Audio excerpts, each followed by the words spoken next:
Hello friends, welcome back to my channel. मैं हूं आपकी फ्रेंड वर्षा। चलिए फ्रेंड्स, वीडियो को स्टार्ट करते हैं। लेकिन वीडियो को स्टार्ट करने से पहले प्लीज़ मेरे चैनल को सब्सक्राइब कर लीजिए, और अगर आपने चैनल को सब्सक्राइब कर लिया तो इस वीडियो को लाइक कीजिए और अपने फ्रेंड्स के साथ भी इस वीडियो को शेयर कीजिए। तो चलिए फ्रेंड्स, आज की इस वीडियो को स्टार्ट करते हैं। फ्रेंड्स, आज की इस वीडियो में हमने बहुत ही इंपॉर्टेंट टॉपिक लिया है, जिसमें हम अपने कुछ हड़प्पा संस्कृति के बारे में बात करेंगे, वैदिक साहित्य के बारे में बात करेंगे, जिसमें से आपके एग्जाम में बहुत क्वेश्चंस पूछे जाते हैं। तो स्टार्ट करते हैं। फर्स्ट आता है, हम बात करेंगे वैदिक साहित्य में। फर्स्ट है ऋग्वेद। जैसे कि आप जानते हैं कि हमारे 4 वेद हैं: ऋग्वेद, सामवेद, यजुर्वेद और अथर्ववेद। सबसे पहले है ऋग्वेद। ऋग्वेद ये हमारा प्राचीनतम वेद है। और फ्रेंड्स, इसमें ये भी पूछा जाता है कि इसमें कितने मंडल और सूत्र हैं। तो आप नोट कर लीजिए, इसमें 10 मंडल और 1028 सूत्र हैं। ये भी पूछा जाता है सबसे पुराना कौन सा है, तो ये प्राचीनतम कौन सा है? ऋग्वेद। नेक्स्ट है, इसकी भाषा पद्यात्मक है, यानी कि ये जो वेद लिखा हुआ है पद्य भाषा में लिखा हुआ है। इसमें गायत्री मंत्र का उल्लेख किया हुआ है, जो कि सूर्य से संबंधित देवी सावित्री को संबोधित किए गए हैं, जो कि यानी कि सूर्य से संबंधित है और वो देवी सावित्री को ये संबोधित किए गए हैं। तो ऐसे क्वेश्चन पूछा जाता है एग्जाम में कि गायत्री मंत्र का उल्लेख कहाँ किया गया है, तो वो किया गया है ऋग्वेद में। और ये भी पूछा जाता है कि ऋग्वेद में गायत्री मंत्र का उल्लेख किसको संबोधित करते हुए दिया गया है, तो आपको वहां बताना होगा देवी सावित्री, जो कि सूर्य को संबोधित कर रही हैं। नेक्स्ट है सामवेद। इसमें संकलित मंत्रों को यज्ञ के अवसर पर देवताओं की स्तुति के लिए गाया जाता है, यानी कि सामवेद में जो मंत्र दिए हुए हैं उनको जब यज्ञ किया जाता है तो वो देवताओं की स्तुति करने के लिए उन मंत्रों को गाया जाता है।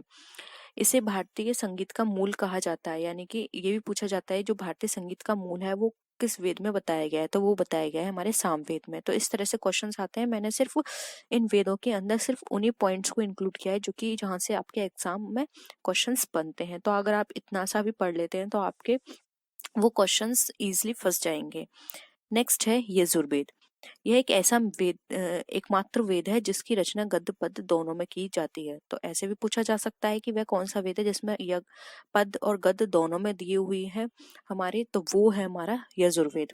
और फ्रेंड्स, ये कर्मकांड प्रधान है, यानी इसमें बताया गया है कि जो जैसा कर्म करेगा उसको वैसा ही फल मिलेगा। तो एक कर्मकांड प्रधान ग्रंथ भी है। नेक्स्ट आते हैं हमारे अथर्ववेद। अथर्ववेद हमारा 4th वेद है। इसमें ब्रह्म ज्ञान, औषधि प्रयोग, रोग निवारण, जंत्र तंत्र, टोना टोटका आदि का वर्णन किया गया है। यानी किसी भी तरह के ब्रह्म ज्ञान की बात की जा रही है। यहाँ पे कॉमा है। ब्रह्म ज्ञान, औषधि प्रयोग, रोग निवारण, जंत्र तंत्र, टोना टोटका आदि का वर्णन किसमें किया गया है? अथर्ववेद में। अब आते हैं हम नेक्स्ट उपनिषद पर। ब्रह्म विषयक होने के कारण इसे ब्रह्म विद्या भी कहा जाता है, यानी कि इसमें ये ब्रह्मा का विषय होने के कारण इसे ब्रह्म विद्या भी कहा जाता है, यानी ब्रह्मा की विद्या। इसमें आत्मा, परमात्मा एवं संसार के संदर्भ में प्रचलित दार्शनिक विचारों का संग्रह मिलता है, यानी कि आत्मा का परमात्मा से किस तरह से संबंध है, किस तरह से उन दोनों का मिलन होता है, ये सारी चीजें उपनिषद में बताई गई हैं। और इनकी संख्या कितनी है? 108। तो आप नोट कर लीजिए, पूछा जाता है कि इसमें कितनी संख्या है, तो इसमें उपनिषद में संख्या है इसकी 108। भारत का राष्ट्रीय आदर्श वाक्य सत्यमेव जयते उपनिषद से लिया गया है। फ्रेंड्स, ये क्वेश्चन लास्ट ईयर भी पूछा गया था कि सत्यमेव जयते कहाँ से लिया गया है, तो ये लिया गया है मुड़कोपनिषद से। फ्रेंड्स, यहाँ पे ये मिसप्रिंट है, आप लिख लीजिएगा मुड़कोपनिषद, ठीक है। मुड़कोपनिषद से लिया गया है हमारा सत्यमेव जयते। हर बार पूछा जाता है, बहुत ही सिंपल है, आपको आता भी होगा, नहीं तो आप यहाँ पे नोट कर सकते हैं। सत्यमेव जयते मुड़कोपनिषद से लिया गया है। नेक्स्ट है वेदांग। फ्रेंड्स, वेदांग वेदों का अर्थ समझने व सूक्तियों के सही उच्चारण के लिए वेदांग की रचना की गई, यानी कि जो वेद हैं उनको समझने और सूक्त, क्योंकि उनको समझना कठिन है, तो उसको इजी रूप में समझने के लिए बहुत सारी सूक्तियां आई, उनको उच्चारण सही से बनाने के लिए हमने वेदांग की रचना की। तो यहाँ पे वेदांग वेदों को पढ़ने में हमें मदद करता है। इनकी संख्या कितनी है? इनकी 6 संख्या है। ये पूछा जाता है, और ये भी पूछा जाता है, आपको ऑप्शन में दिया होगा 4, उनमें से एक अलग होगा, तो ये पूछा जाएगा जो 6 वेदांग है उनमें से कौन सा इसमें से नहीं है। तो आपको इस तरह से भी क्वेश्चन आ सकता है। तो आपको पता होना चाहिए 6 है हमारे: शिक्षा, कल्प, व्याकरण, निरुक्त, छंद और ज्योति। ये 6 हमारे वेदांग है। आई होप यहाँ तक आपको सारी चीजें क्लियर होंगी। नेक्स्ट आते हैं हम स्मृति पर। स्मृतियों को धर्मशास्त्र भी कहा जाता है, तो आप नोट कर सकते हैं धर्मशास्त्र किसे कहा जाता है, ये कहा जाता है स्मृतियों को। मनुस्मृति सबसे प्राचीन है, जिसकी रचना 200 ईस्वी पूर्व से 100 ईस्वी के मध्य की गई। तो ये मनुस्मृति भी पूछा जा सकता है, इसकी रचना कब की गई थी और सबसे पुरानी स्मृति कौन सी है, तो वो है हमारी मनुस्मृति, जिसकी रचना की गई थी 200 से लेके 100 ईस्वी के मध्य में। नेक्स्ट आता है पुराण। इनकी संख्या 18 है। ये क्वेश्चन पूछा जाता है फ्रेंड्स कि हमारे पुराणों की संख्या कितनी है, तो वो 18 पुराण है हमारे। सबसे प्राचीन और प्रमाणिक पुराण जिसमें हमारा मत्स्य पुराण है, इसमें विष्णु के 10 अवतारों का उल्लेख किया गया है, यानी भगवान विष्णु के 10 अवतार का उल्लेख किसमें किया गया है, मत्स्य पुराण में। और सबसे पुराना पुराण कौन सा है, वो है हमारा मत्स्य पुराण। तो इस तरह से क्वेश्चन इसमें बनते हैं। आई होप यहाँ तक आपको सारी चीजें क्लियर होंगी। अब हम आते हैं बहुत ही इंपॉर्टेंट टॉपिक, जो कि है हमारा पाषाण काल। इससे बहुत क्वेश्चंस बनते हैं, आप ये मान के चलिए 3 से 5 क्वेश्चंस आपके एग्जाम में बनेंगे। नेक्स्ट है पाषाण काल को 3 भागों में बांटा गया है। बहुत सिंपल है फ्रेंड्स, पुरा पाषाण काल, मध्य पाषाण काल और नव पाषाण काल, ये 3 काल हैं जिनको पाषाण काल को 3 कालों में भागा गया है। सबसे पहले आया पुरा पाषाण, फिर मध्य, और अभी जो इसके बाद का सबसे आखिरी वो कहलाता है हमारा नव पाषाण काल।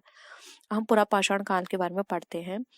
पुरा पाषाण काल में मनुष्य की जीविका का मुख्य आधार शिकार था।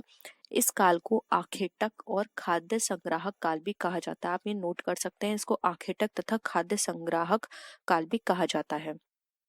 नेक्स्ट आते हैं, बहुत ही इंपॉर्टेंट इन्फॉर्मेशन है फ्रेंड्स, स्किप मत कीजिएगा और आपको ये अपने नोटबुक में भी नोट करनी है।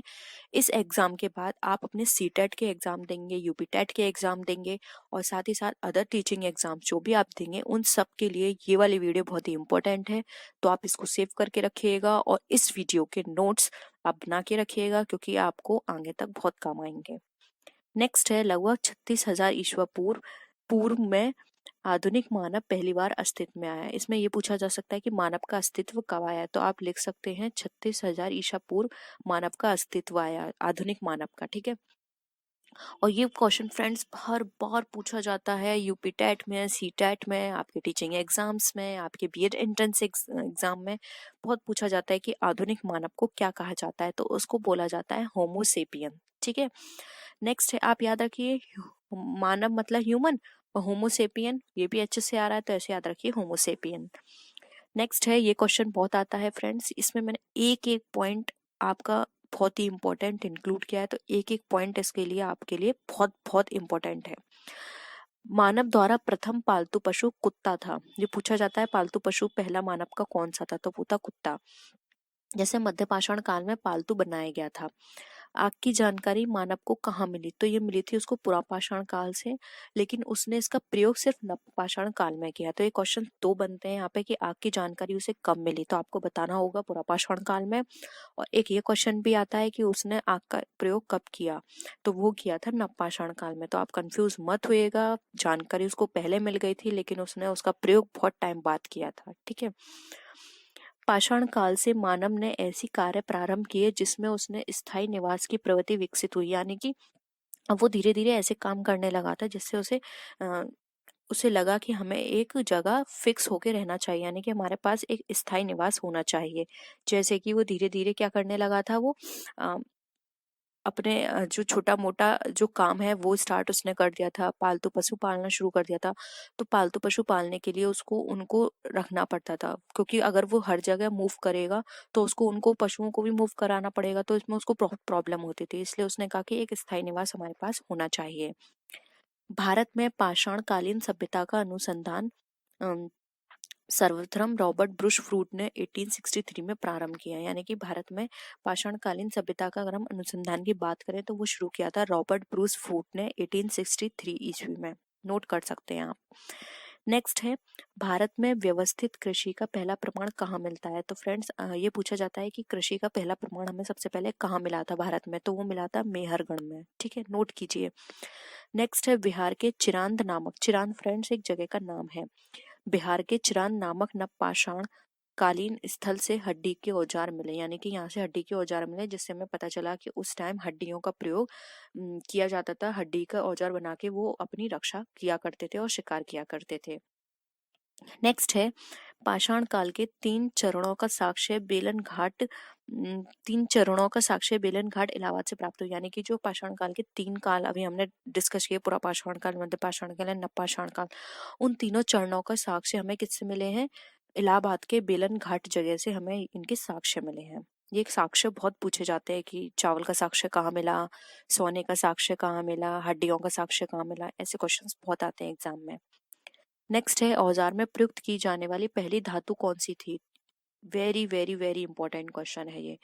तो सबसे पहले उन्होंने धातु प्रयोग की थी तांबा, और इस धातु का ज्ञान मनुष्य को सर्वप्रथम हुआ था। ठीक है, देखिए आ गया फ्रेंड, चावल की खेती के सर्वप्रथम साक्ष्य कोल्डी हवा इलाहाबाद से प्राप्त हुआ। बहुत पूछा जाता है कि चावल के साक्ष्य कहाँ से मिले, तो ये ऑल आपके लिए बहुत इंपॉर्टेंट है फ्रेंड्स। आप इनको अपनी नोटबुक में, मैं अभी से आपसे बोल रही हूँ, बार बार नोट करके रखिए, और ऐसी जगह नोट करिए कि आपको आगे इनको पढ़ने में आसानी हो, क्योंकि अब ये आपके लाइफ टाइम तक काम आएंगी सारे इंफॉर्मेशंस।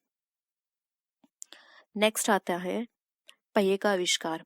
पहिए का आविष्कार कब हुआ था? ये हुआ था हमारा नवपाषाण काल में। नेक्स्ट है सर्वप्रथम 1921 ईस्वी में राय बहादुर दयाराम साहनी ने तत्कालीन भारतीय पुरातत्व विभाग के निदेशक सर जॉन मार्शल के नेतृत्व में हड़प्पा नामक स्थल की खुदाई कर इसकी सभ्यता की खोज की। यानी कि फ्रेंड्स देखिए, सीधा साधा इसका ये क्वेश्चन बनता है कि हड़प्पा की खोज कब हुई, तो एक क्वेश्चन बन गया 1921 में। फिर ये कहा जाता है हड़प्पा की खोज किसके द्वारा की गई, यानी खोजकर्ता कौन थे? तो वो थे राय बहादुर दयाराम साहनी, और ये किसकी मदद से की गई? तो ये सर जॉन मार्शल की मदद से की गई, जो कि पुरातत्व विभाग के निदेशक थे। तो ये 3 से 4 क्वेश्चंस इस लाइन से बनते हैं आपके।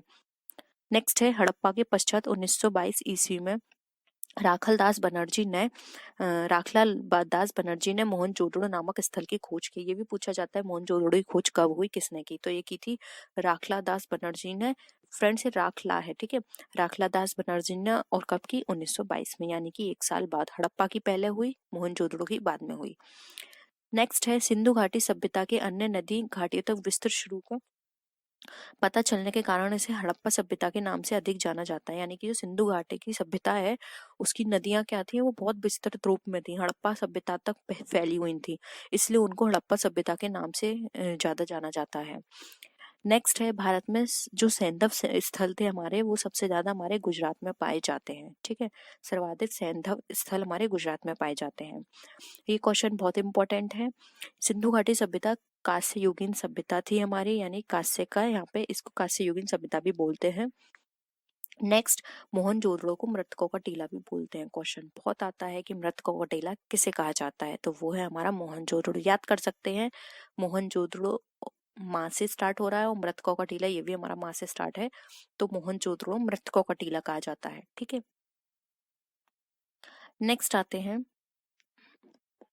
कालीबंगा का अर्थ काले रंग की चूड़ियां से है। ठीक है, कालीबंगा काले रंग की चूड़ियों से होता है। सिंधु घाटी सभ्यता की महत्वपूर्ण विशेषता नगर निर्माण योजना का होना था। हड़प्पा सभ्यता का समाज मात्र सत्रात्मक था, यानी कि हड़प्पा समाज में जो समाज होता था वो माता की जनरेशन से चलता था, जैसे कि हमारा आज का समाज कैसा है?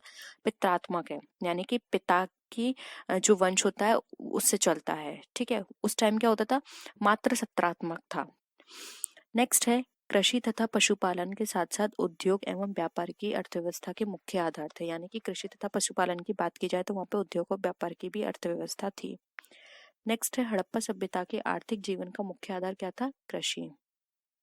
नेक्स्ट, विश्व में सर्वप्रथम यही के निवासियों ने कृषि कपास की खेती प्रारंभ की। यानी कि सबसे पहले किसकी खेती की गई, ऐसा क्वेश्चन आता है तो आपको बताना है कपास की खेती की गई थी। नेक्स्ट है मेसोपोटामिया में कपास के लिए सिंधु शब्द का प्रयोग किया गया है। क्वेश्चन पूछा जाता है कि सिंधु शब्द का प्रयोग कब किया गया, तो ये किया गया था मेसोपोटामिया में। नेक्स्ट है हड़प्पा सभ्यता में आंतरिक तथा विदेशी दोनों प्रकार का व्यापार होता है। तो फ्रेंड्स, ये थी आज की वीडियो। आई होप आपको आज के क्वेश्चंस पसंद आए होंगे। अगर वीडियो पसंद आए तो वीडियो को लाइक कीजिए, अपने फ्रेंड्स के साथ शेयर कीजिए, और किसी भी तरह की कोई भी क्वेरी हो या आप सजेशन देना चाहते हैं तो आप नीचे कॉमेंट सेक्शन में लिख सकते हैं। तो फ्रेंड्स, नेक्स्ट वीडियो में हम फिर मिलते हैं और भी अच्छी वीडियोस के साथ। तब तक के लिए बाय बाय।